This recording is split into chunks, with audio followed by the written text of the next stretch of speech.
예, 오늘은 마가복음 8장 27절에서 31절까지 말씀 묵상합니다.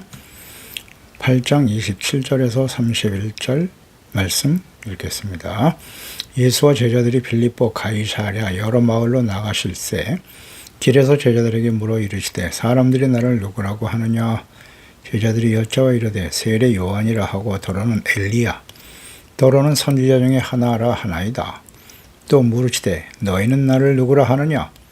베드로가 대답하여 이르시되 주는 그리스도시니이다 하매 이에 자기 일을 아무에게도 말하지 말라 경고하시고 인자가 많은 고난을 받고 장로들과 대제사장들과 서기관들에게 버림받으여 죽임을 당하고 사흘 만에 살아나야 할 것을 비로소 그들에게 가르치시되 그리스도 살아계신 하나님의 아들이신 예수님께서 사역을 계속하시면서 많은 병자를 고치시고 귀신을 쫓아내시고 죽은 자를 살리시며 오병이어로 수만 명을 먹이는 기적을 행하시므로 이스라엘뿐 아니라 두로와 시돈 등 이방인들까지 예수님의 소문을 듣고 몰려들었습니다. 그러나 예수님을 시기 질투하며 대적하여 죽이려는 음모를 꾸미고 예수님을 따라다니며 기속거리를 찾아서 정죄하고 비판하는 바리새인들과 서기관들도 있었습니다. 당시 이스라엘의 최대 관심이셨던 분이 바로 예수님이셨습니다. 그렇다면 사람들은 과연 예수님을 어떻게 이해하고 있었을까요? 예수님은 누구신가? 바리새인들은 기적을 행하시며 귀신을 쫓아내시는 예수님을 귀신의 힘을 힘입어 일하고 있는 사탄의 종이라고 매도했고요. 율법을 어기는 신성 모독의 죄인이다 라고 낙인을 찍어버리고 많은 사람들도 기사와 이적을 보고 몰려들었으나 예수께서 누구신지에 대한 분명한 이해가 없었습니다. 그래서 예수님은 누구신가? 이것은 성경 즉 복음서의 중요한 기록 목적이기도 하죠. 성경을 기록하신 목적, 성경 전체가 예수님에 대해서 증거하고 있는 것인데요. 예수님은 과연 누구신가? 성경의 핵심은 예수님이십니다. 하나님이 보내신 하나님의 아들 그리스도. 27절에 예수와 제자들이 빌립보 가이사랴 여러 마을로 나가실새 제자들에게 물어보았습니다. 사람들을 나를 누구라고 하더냐? 어떻게 이해하고 있느냐? 그 마가복음은 크게 두 부분으로 나눌 수 있는데요. 본문부터가 두 번째 부분의 시작이라고 보겠습니다. 8장 27절부터예요.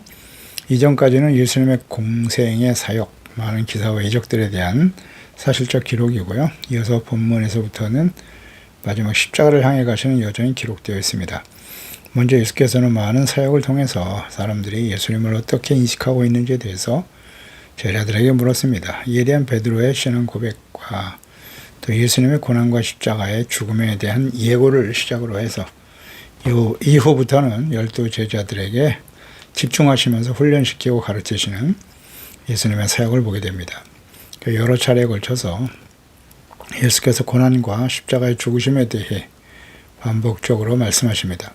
십자가의 죽으심을 위한 예루살렘을 향해 가는 마지막 여행이 시작되는 것이죠. 고난받는 종의 모습이 구체적으로 증거되고 있습니다. 예수께서 이 땅에 오신 목적, 즉 십자가의 죽으심과 부활을 통해 이루실 구원의 역사에 대한 증언과 사역의 계승자로서 부름받은 제자들에게 집중을 하셨으나 제자들은 여전히 예수님의 죽으심과 십자가에 대한 이해가 없었습니다. 사람들이 예수님을 누구라고 하느냐? 이는 모든 시대 사람들을 향한 질문이죠. 예수님을 누구라고 이해하고 있는가? 예수께 대한 당시 유대인들의 인식 28절에 여짜오되 세례 요한이라고 하고 더러는 엘리야 더러는 선지자 중에 하나라고 합니다. 당시 예수님에 대한 이해가 세례 요한이다. 세례 요한은 예수 그리스도를 증거하기 위해서 하나님께서 먼저 보내신 마지막 선지자죠. 그들은 세례 요한의 말을 듣고 대부분 많은 사람들이 자신들의 죄를 회개하고 용서받기 위해 세례를 받았습니다. 그의 영향력은 대단했고 당시에 폐역한 군주였던 헤롯 왕조차도 그를 매우 두려워하였습니다. 그래서 마가복음 1장 4절에서 보았죠. 세례 요한이 광야에 이르러 죄사함을 받게 하는 회개세를 접하였다. 온 유대 지방과 예루살렘 사람이 다 나아가 그랬어요. 자기의 죄를 자복하고 요단강에서 그에게 세례를 받았다 그랬어요. 요한은 낭떠러울 옷을 입었고 허리에 가죽띠를 두고 메뚜기가 속초를 먹었다. 아주 청렴한 삶을 살았죠. 광야에서 자기 자신을 온전히 처사복종시키는 금단의 생활을 하면서 오직 자에게 주어진 사명을 위해 예수 그리스도를 증거하는 일이죠. 이를 위해서 주님 오실 길을 예비하여 회에게 세례를 전파하고 있었던 것입니다. 그가 전파이르되 나보다 능력이 많으신 이가 내 뒤에 오실 거다. 나는 굽혀 그의 신발끈을 풀기도 감당하지 못할 존재라고 말했고요. 나는 너에게 물로 세례를 베풀지만 그는 너에게 성령으로 세례를 베푸실 것이다 라고 증거했어요. 문제는 온 유대 지방이죠. 예루살렘 사람이 다 나와 죄를 자복하고 세례를 받았다는 겁니다. 마태복음 3장 7절 이하에 보면 요한이 많은 바리새인들과 사두개인들이 세례 베푸는 대로 오는 것을 보고 이르되 독사의 자식들아 누가 너희를 가르쳐 임박한 진노를 펴라 하더냐. 그러므로 회개에 합당한 열매를 맺어라. 속으로 아브라함이 우리 조상이라고 생각하지 말고 내가 너에게 이르노니 하나님이 능히 이 돌들로도 아브라함의 자손이 되게 하시리라. 이미 도끼가 나무 뿌리에 놓였으니 좋은 열매를 맺지 아니하는 나무마다 찍혀 불에 던져지리라. 강력하게 거짓 목자들이었던 당시에 바리새인 사두개인들이 회개 베푸는 자리에 찾아왔어요. 강력한 영향력을 미치고 있었죠. 그들에 대해서 독사의 자식이라고 사탄의 자녀들이라고 선포했고요. 회개의 열매를 맺지 않으면 나무마다 찍혀 불 속에 던져질 것이라고 심판에 대해서도 말씀하고 있죠. 그래서 세례 요한은 이처럼 거침없이 당시의 권력자의 지도자들이었던 바리새인들, 사두개인들을 회개할 것을 경고했어요. 세례 요한의 사역은 마태복음 3장 1절로 2절에 내 세례 요한이 이르러 유다 광야에서 전파하여 말하되 회개하라 천국이 가까이 왔느니라 이렇게 선포했거든요. 회개의 세례를 전파하면서 천국이 가까웠다고 선포했어요. 천국이 회개하며 천국이 가까이 왔다. 이것은 예수께서 세례를 받으신 후에 사역을 시작하시면서 가장 먼저 외치신 말씀과 동일하죠. 마가복음 1장 15절에 이르시되 때가 찼고 하나님의 나라가 가까이 왔으니 회개하고 복음을 믿으라 하시더라. 회개하라 천국, 그 다음에 예수님이 이 땅에 오신 것은 복음이죠. 그러니까 회개와 하나님의 나라에 대해서 선포하시는 예수님의 사역과 가르침이 세례 요한과 같습니다. 하나님의 뜻이라는 거죠. 세례 요한이라고 말했을 것이다. 세례 요한이 그렇게 증거했기 때문에 회개와 천국에 대해서 예수님도 회개, 천국에 대해서 말씀을 전하셨기 때문에 세례 요한이다 라고 말했을 거예요. 당시 헤롯 왕도 마가복음 6장 14절에서 보았죠. 이에 예수의 이름이 드러난지라 헤롯 왕이 듣고 이르되 이는 세례 요한이 죽은 자 가운데서 살아났도다. 자신이 세례 요한을 죽인 것에 대해서 마음에 큰 죄책감과 두려움을 갖고 있었던 것 같아요. 그러므로 이런 능력이 그 속에서 일어나느니라 하고 헤롯은 듣고 이르되 내가 목벤 요한 그가 살아났다 하더라. 예수님이 하시는 모든 사역을 보고 세례 요한이 그 안에서 역사한다. 다시 살아났다고 생각했던 거죠. 엘리야다. 엘리야 혹은 더러는 선지자 중에 하나라고 생각했다는 거죠. 엘리야 선지자는 죽은 자를 살려내는 등 많은 기적을 행한 선지자로 잘 알려져 있죠. 그러니까 예수님이 행하셨던 그 기사와 이적들을 보면서 엘리야와 같은 능력을 가진 영성을 가진 선지자다. 혹은 다른 선지자들과 같은 영성과 능력을 가진 선지자로 이해하고 있었습니다. 그렇습니다. 예수님이 하나님의 아들이다라는 이 사실을 인정하지 못한다면 이들은 이렇게 고백할 수밖에 없었을 거예요. 한계를 갖고 있죠. 특히 유대인들은 여호와 하나님, 유일하신 여호와 하나님을 섬기는 자들이었기 때문에 사람의 몸을 가지고 오신 예수님이 하나님이시다, 하나님의 아들이다 도저히 받아들일 수 없었습니다. 이렇게 고백할 수밖에 없는 것입니다. 그러니까 이는 모든 시대의 사람들 역시 마찬가지죠. 예수님을 단순히 사람으로만 이해해야 되잖아요. 사람의 몸을 가지고 오셨으니까 인간적인 판단을 할 수밖에 없습니다. 종교를 만든 혹은 4대 성인들 중에 하나다 이렇게 이해할 수밖에 없는 겁니다. 오늘날 교회 안에도 예수님을 하나님의 아들로 믿지 못하는 사람들이 많이 있습니다. 의외로 많아요. 말씀과 성령으로 거듭나지 못한 단순히 종교적인 행위만을 하는 교인들이죠. 인격적으로 만난 적이 없어요, 하나님을. 예수 그리스도를. 그러면 이렇게 말할 수밖에 없는 겁니다. 사람으로 인간적인 판단, 지식으로 예수님을 혹은 하나님의 말씀을 이해하려고 하는 것이죠. 29절에 또 물으시되 너희는 나를 누구라고 하느냐? 제자들에게 물으셨어요. 그때 이제 베드로가 대답하여 이르시되 주는 그리스도십니다. 그러니까 예수님을 가까이서 따르며 직접 보고 듣고 배운 제자들에게 물으셨을 때 그리스도다. 주는 그리스도십니다. 라는 답변. 그러니까 베드로의 이 답변이 그리스도라고만 고백하고 있는데요. 마가는 이렇게 기록하고 있죠. 마태는 16장 16절 이하죠.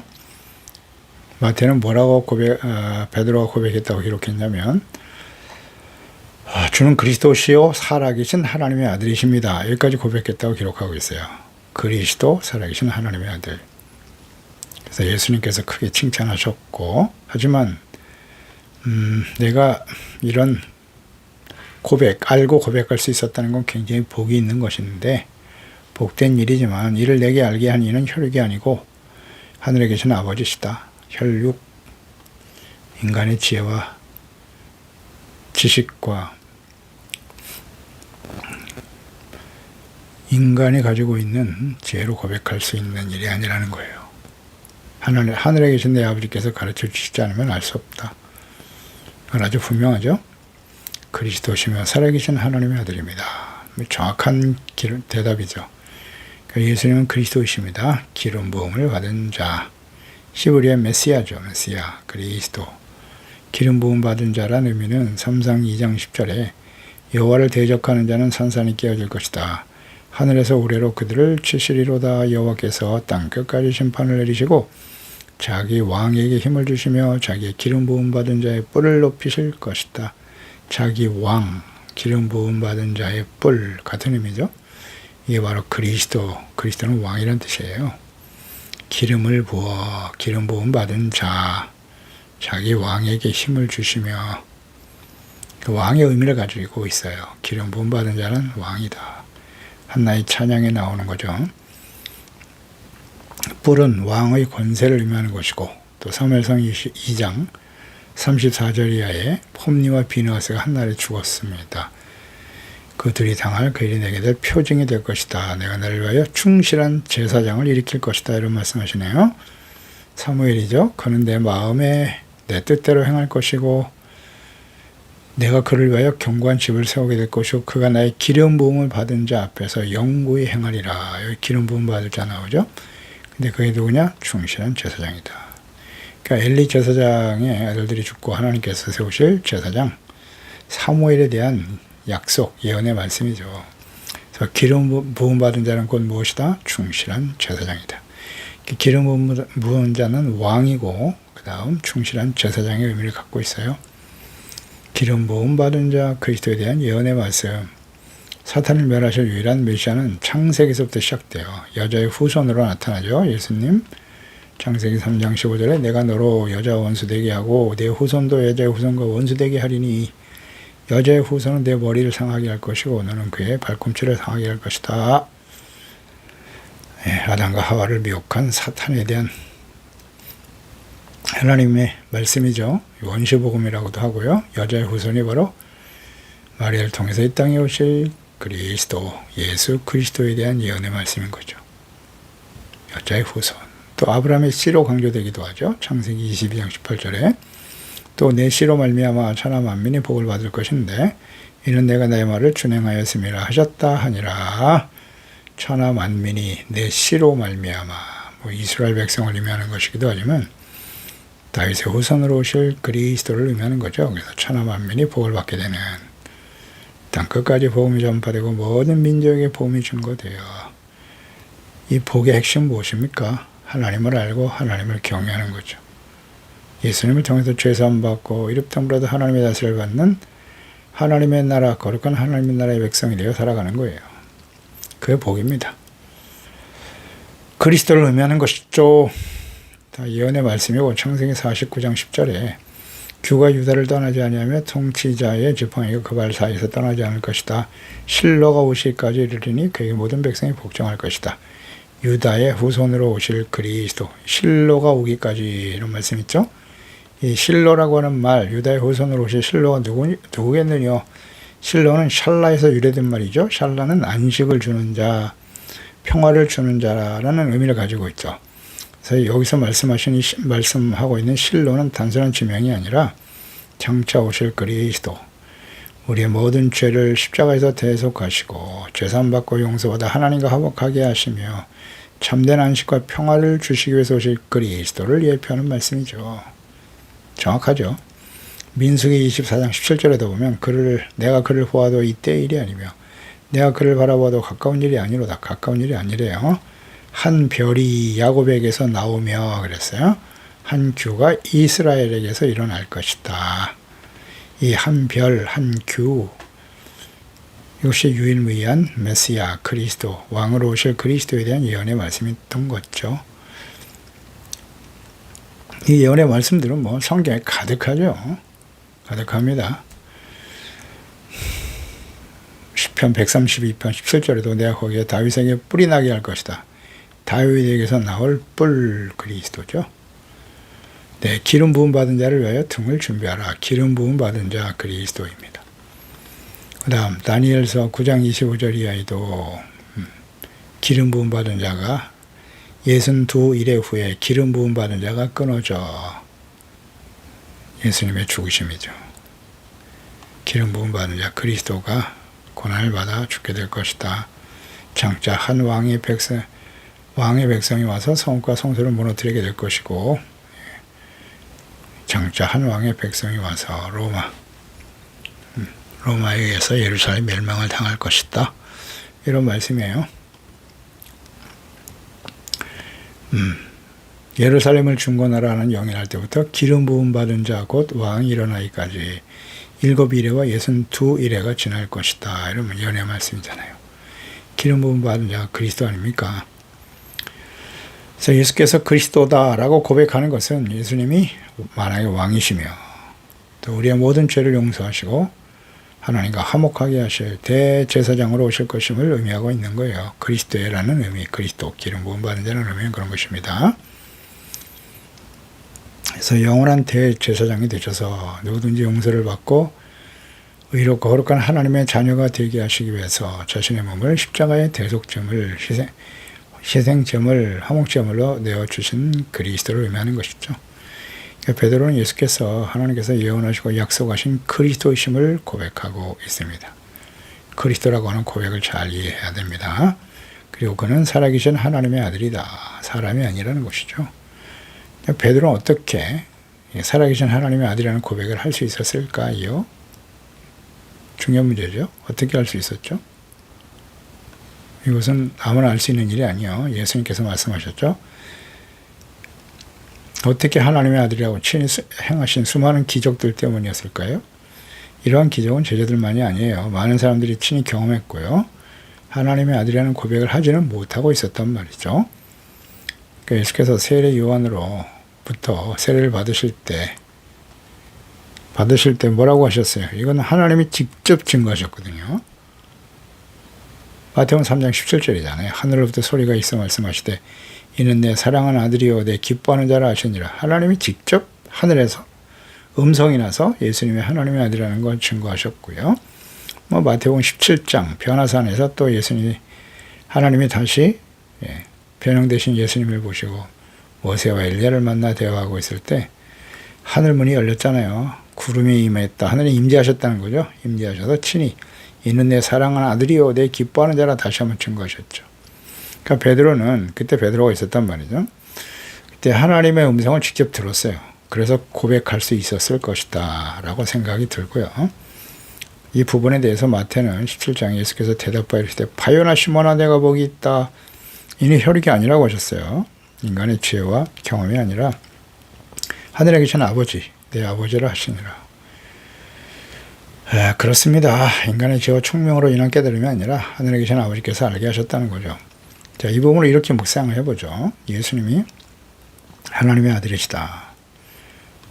이 땅에 하나님의 아들로 오셨어요. 요한복음 1장 12절 이하에 영접하는 자고 그 이름을 믿는 자들에게는 하나님의 자녀가 되는 권세를 주셨는데, 이는 혈통으로나 육적으로나 사람의 뜻으로 나지 아니하고 오직 하나님께로부터 난 자들이다라고 말씀하셨거든요. 영접하는 자, 곧 예수님을 그리스도요 하나님의 아들로 믿고 받아들이는 사람들이 하나님의 자녀가 되는 권세를 얻게 되는 것인데, 이것은 혈육으로 육정으로 된 것이 아니라는 거예요. 사람의 뜻으로 된 것이 아니라는 거예요. 부모로부터 태어나는 것도 아니고 인간적인 지혜와 총명, 지식으로 얻어지는 것도 아니고 오직 하나님께서 낳은 자, 직접 낳은 사람들만 가능한 일이라는 거예요. 즉 하나님께서 알게 하셔야만 하는 거예요. 하나님이 직접 성령으로 감동하여 깨닫게 하시고 하나님의 자녀, 예수님이 그리스도의 하나님의 아들로 깨닫게 되고 믿게 되고 순종하는, 영접하는 자가 된다는 뜻이잖아요. 이렇게 연결이 돼야죠. 그게 복 있는 사람이에요. 교인이 아닙니다. 교회 등록하고 세례를 받았다, 그래서 하나님의 자녀가 되는 게 아니라고요. 이것은 오직 하나님 아버지께서 하시는 일이라는 거 생각해야 돼요. 목사 때문도 아니고요. 에베소 1장 17절이잖아요. 우리 주 예수 그리스도의 하나님 영광의 아버지께서 지혜와 계시의 영을 너에게 주사 하나님을 알게 하신다. 지혜와 계시의 영, 성령을 보내주심으로써 알게 하시는 거예요. 교회 등록하고 세례받고 교회 열심히 다니고 성경을 배우고 지식을 얻고 종교 행위를 한다 할지라도 하나님의 아들이 아닌 사람들이 있다, 교회 안에는. 맞습니까? 이거 이해 못 하십니까? 이 말씀의 의미를. 예수님을 진정 하나님의 아들과 그리스도로 믿어야 돼요. 믿고 있는가? 제자들 보세요. 그 수많은 기사와 이적을 경험했지만 예수님이 그리스도의 하나님의 아들이라는 고백 지금 하고 있어요. 이게 참 복되다고 하셨지만 이들은 예수님의 십자가의 죽으심과 부활에 대해서 전혀 이해가 없어요. 인간적인 생각과 뜻대로 주님을 섬기고, 칠병이의 기적, 그 이후에 바리새인들의 누룩, 헤롯의 누룩을 조심하라고 말씀하셨을 때 그 의미를 깨닫지 못하고 여전히 무엇을 먹을까 입을까 마실까 자신들에게 떡이 없음을 걱정하고 있잖아요. 전혀 아직도 이해를 못해요. 예수님의 하나님의 아들이라는 사실을. 30절에 이에 자기의 일을 아무에게도 알리지 말라라는 말씀하시죠.